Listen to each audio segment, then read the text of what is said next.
Hallelujah. सबको जय मसीह की। परमेश्वर पिता का धन्यवाद करते हैं आज के इस सुंदर से दिन के लिए कि प्रभु ने अपने अनुग्रह से हमें एक नया दिन दिखाया। तो प्रियो, हम आज के मनन पर चलते हैं और आज का वचन है मत्ती 6 अध्याय और उसका 11 पद। उसमें इस तरह से लिखा है, हमारी दिन भर की रोटी आज हमें दे। हालेलुया। तो प्रियो, जैसे कि आपको पता है कि हम मत्ती 6 अध्याय पर लगातार बात कर रहे हैं और इसी क्रम में जो है आज 11 पद पर हम बात करेंगे। हम प्रार्थना करते हैं कि परमेश्वर पिता प्रभु यीशु मसीह की पहचान के द्वारा हमें ज्ञान और प्रकाशन का आत्मा दे इस वचन को समझने के लिए। और ये हम वो प्रार्थना सीख रहे हैं जो प्रभु ने अपने चेलों को सिखाई। तो आज का वचन कह रहा है कि पिता, आज हमारी दिन भर की रोटी आज हमें दे। आमीन। प्रियो, हम परमेश्वर की प्रशंसा करने के बाद अपने निवेदन उनके सामने ला सकते हैं। अभी तक हमने जो है देखा कि तेरा राज्य आए, पिता तू जो स्वर्ग में है, तेरा नाम पवित्र माना जाए, तेरा राज्य आए और तेरी इच्छा जैसे स्वर्ग में पूरी होती वैसे ही इस पृथ्वी पर भी पूरी हो। और आज आज हम 11 पद में सीखते हैं कि हम परमेश्वर से अपने लिए दिन भर की रोटी मांग सकते हैं, है ना? अपने निवेदन उसके सामने ला सकते हैं। अगर हम देखें 11 से 13 पद तक, तो 11 से 13 तक का जो पद हैं, उसमें जो है हमारी आवश्यकता क्या है, हमारी देह के लिए जैसे रोटी की आवश्यकता है, हमारे मन के लिए क्षमा की आवश्यकता है और हमारी आत्माओं के लिए जो है दुष्ट से छुटकारे की प्रार्थना है। और 11 पद में जो है, हमारे दिन भर की रोटी आज हमें दे। मतलब कि हमें प्रतिदिन जो है हमारे शरीर के लिए आवश्यक वस्तुएं जैसे भोजन हो गया, कपड़ा हो गया, है ना, ये वस्तुएं जैसे स्वास्थ्य हो गया, पिता आदि तू हमारे लिए मुहैया करा, हमारे लिए प्रदान कर। बाइबल हमें बताती है कि कौवे के बच्चे भी जब आसमान की ओर देखते हैं, काँव काँव करते हैं, उससे आहार मांगते हैं तो वो उसे देता है ना। तो और ऐसे ही आज हमें भी अपने पिता से जो है प्रार्थना करने की आवश्यकता है कि पिता, वो जो आवश्यकताएं हैं जो हमारी जो बहुत ज़रूरी हैं, जिनके बिना जो है हमारा जीवन जो है मुश्किल हो जाता है, वो हमें दे, है ना। पिता हमें मुहैया करा, क्योंकि वो मुहैया कराने वाला परमेश्वर, उसका नाम यहोवा इरे है। और इसका मतलब ये भी नहीं है कि हम परमेश्वर के सामने अनावश्यक चीज़ें मांगें, जैसे भोग विलास की चीज़ें, है ना, जैसे हमारे सुख भोग सुविधाएं, इस तरह की चीज़ें नहीं, है ना। वचन ये भी कहता है कि तुम मांगते हो पर पाते नहीं हो क्योंकि गलत मनसा से मांगते हो।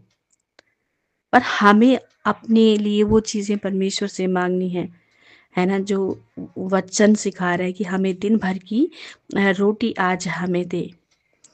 और प्रतिदिन हमें उस पर डिपेंड रहने की ज़रूरत है, उसके सामने जाने की ज़रूरत है ना। बाइबल हमें ऐसा बताती है, भजन संहिता 68:19 हमें बताता है, उसमें लिखा है, धन्य है यहोवा परमेश्वर जो प्रतिदिन हमारा बोझ उठाता है, वही हमारा उद्धारकर्ता परमेश्वर है। हालेलुया। धन्य है परमेश्वर, धन्य है यहोवा परमेश्वर जो प्रतिदिन हमारा बोझ उठाता है। हमारा बोझ उठाने की क्षमता किसके पास है? कोई भी संसार में ऐसा नहीं, कोई ऐसा रिश्ता नहीं, या ऐसे कोई लोग नहीं, या ऐसी कोई धन दौलत नहीं, ऐसी कोई ताकत और सामर्थ नहीं जिसमें हमारे बोझ उठाने की सामर्थ हो सकता है कि कोई दया करके हमें 1 या 2 दिन खिलाए, है ना, या 2-4 दिन हमारी सहायता करे। एक एक समय आएगा, उसकी सामर्थ भी जवाब देगी और वो कह सकेगा कि अब मेरे बस का नहीं है। लेकिन प्रियो, जो हमारा जो स्वर्गीय पिता है, वो कभी भी ऐसा नहीं कह सकता। उसमें प्रतिदिन हमारा बोझ उठाने की क्षमता है, सामर्थ है ना, और क्योंकि वो हमसे प्रेम भी करता है। हालेलुया। तो इसलिए उसी से मांगने की हमें आवश्यकता है। और वचन में इसीलिए कहा है कि वो धन्य है ना, वो धन्य है, वो प्रतिदिन हमारा बोझ उठाता है, वही हमारा उद्धार करता परमेश्वर है। आमीन। तो प्रियो, वही सामर्थ्य है जिससे हम जीवित रहते हैं, वही इस धरती पर मेह बरसाता है, फसलों को तैयार करता है, फसलों को ओलावृष्टि से, है ना, बाढ़ से, इन सब से जो है बचाता है। और चाहे कोई परमेश्वर को माने या ना माने, चाहे कोई विश्वास करे ना करे, या कोई अगर नास्तिक भी है, जो नास्तिक लोग जो है ईश्वर को नहीं मानते, नास्तिक लोग भी ईश्वर के बिना नहीं चल सकते, है ना, क्योंकि वो ही देता है, वही धरती पर मेह बरसाता है, वही फसलों को तैयार करता है। हालेलुया। तो पिता जो है हमारी आवश्यकता का पूरा ध्यान रखते हैं। स्वर्ग और पृथ्वी का सृजनहार महान परमेश्वर हमारी रोटी की फिक्र करता है ना। यसाया 40 और उसके 15 पद में लिखा है कि देखो, जातियां तो डोल में की एक बूंद या पलड़ों पर की धूल के तुल्य ठहरी। देखो, वो दीपों को धूल के किनकों के सरीखे उठाता है। हालेलुया। जातियां कैसी हैं उसकी दृष्टि में? डोल में की एक बूंद की तरह है ना, या पलड़ों पर की धूल के समान ठहरी हैं। देखा, कुछ भी नहीं, परंतु फिर भी एक मतलब एक बहुत ही हमारे लिए बहुत ताज्जुब की बात है। इसके बावजूद भी वो उन लोगों पर अपनी निगाहें बनाए रखता है, उन लोगों की भूख और प्यास की चिंता करता है, उनकी भूख और प्यास की जानकारी रखता है। हालेलुया। है ना। तो इसलिए प्रतिदिन हमें अपने परमेश्वर पर निर्भर रहने की जरूरत है, और उसी के सामने जो है उसी से मांगने की आवश्यकता है। आमीन।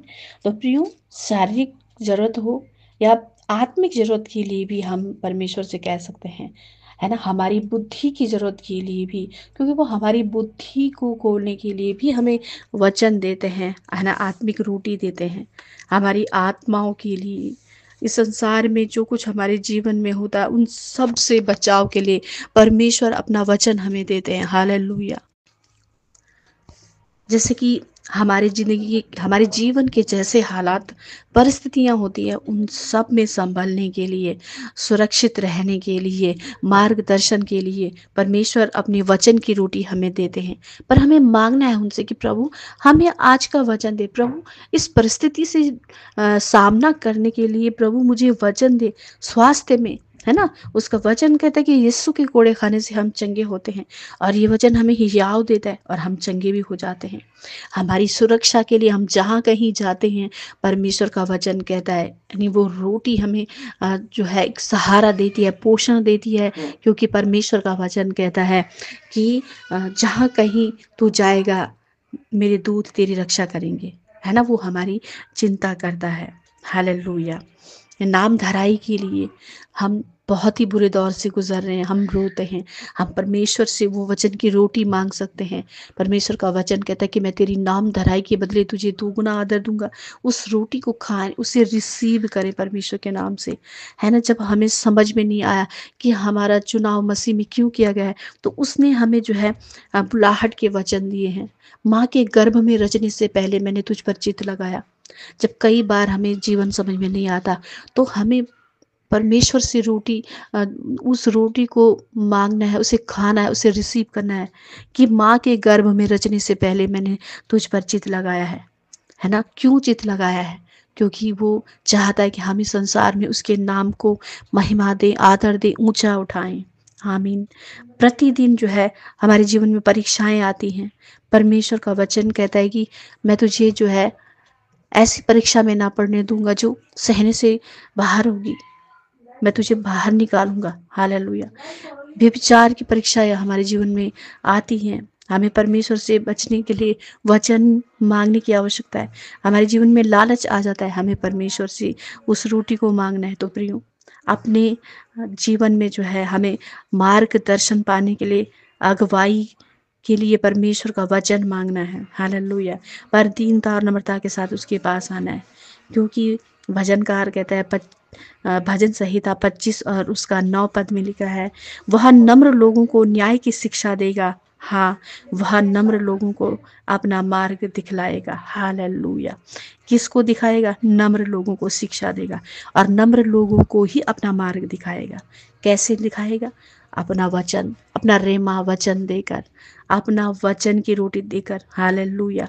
क्योंकि वो शत्रुओं के सामने और अर्थात हमारे सताने वालों के सामने हमारे लिए मेज लगाता है, मेज बिछाता है। उसमें क्या रहता है? वचन की रोटी रहती है, जिससे हम शत्रु का मुकाबला कर सकते हैं। हालेलुया! इसलिए प्रियो, प्रतिदिन अपने प्रभु के आगे आना, अपने पिता के आगे आना, पिता से कहना, पिता तू मेरी शारीरिक जरूरत के लिए, तू मेरी आत्मिक जरूरत के लिए, तू मेरी बौद्धिक जरूरत के लिए अपना वचन की रोटी दे पिता।